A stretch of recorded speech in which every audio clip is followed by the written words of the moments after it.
Thank you, Ranking Member Murray. I appreciate the members of the panel coming together to inform us on this most critical issue for the American family.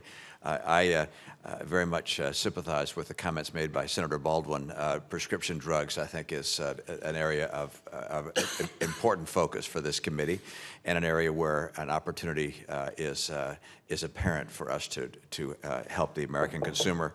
One of the things that Senator Braun and I have worked on as a measure to help in this regard is to assure that individuals who are responsible for co-insurance for the prescription of for prescription drugs, the co-insurance rate is determined based upon the net price, not the retail price of the drug, so that when rebates or the like have been provided, that the consumer has the advantage of that feature, and hope that that becomes part of the final bill. But most of the discussion today has focused on different points of view with regards to surprise billing, and so I want to, for a moment, focus in that area. Mr. Kavanaugh, you indicated that one of the challenges with benchmarking is that you have a huge network of people that are responsible for setting Medicare rates, but that something of that nature doesn't exist if we were to put in place a benchmark system. On the other hand, Ms. Mitchell indicated that she would set the benchmark based upon the Medicare rates. So would that not remove the complication that you're concerned about, which is to simply set a benchmark rate and do it based upon either 1.25 times the Medicare rate or 1.5 times or equal to, but basically use that as the benchmark figure? Would that remove that complexity you were concerned about? Sure. Thank you, Senator.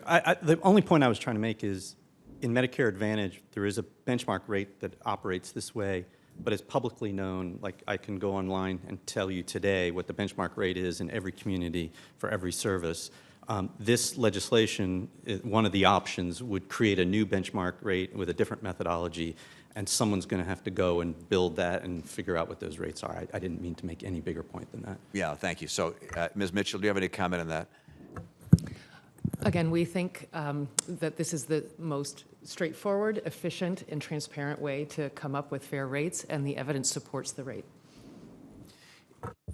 Would anyone want to comment on the advantage or disadvantage of using that system, which is using, if you're going to use a benchmark, using the Medicare benchmark and keying off of that as opposed to an arbitration process? I'm concerned just at the first blush that with an arbitration process, it's going to be highly complex with after the fact negotiations going on and differences in different communities and arbitrators that may or may not be familiar with the specific circumstances. Would it just be a lot easier just to tie into the Medicare rate one way or the other?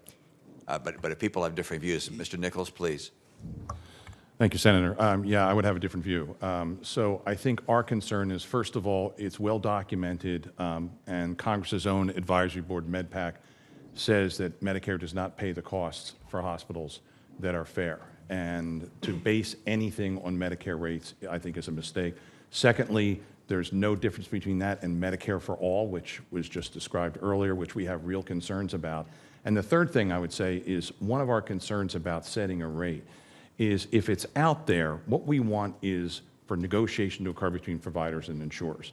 If there's a default rate, why won't the insurer just always go to the default rate? There won't be a negotiation. They won't have broad networks, which they need. And again, I think we're coming back to the same thing as Medicare for All. I'd like to follow up if I can, Senator. Please.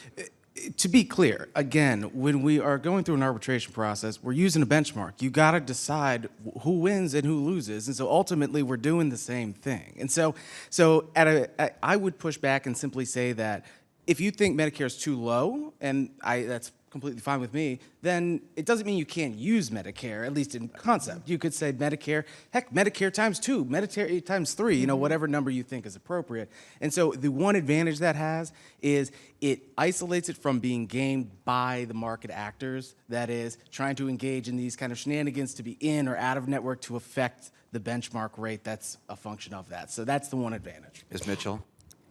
Thank you. I concur. I would also point out that actually 25% of U.S. hospitals manage their cost well enough that they are successful under Medicare rates. And we're not talking yet about costs. The recent report by RAND shows that hospitals bill commercial payers and employers an average of 240% of Medicare. So what is the actual cost to provide that care, and how do we agree on a common standard? We believe that 125% is fair. Thank you very much, Mr. Chairman.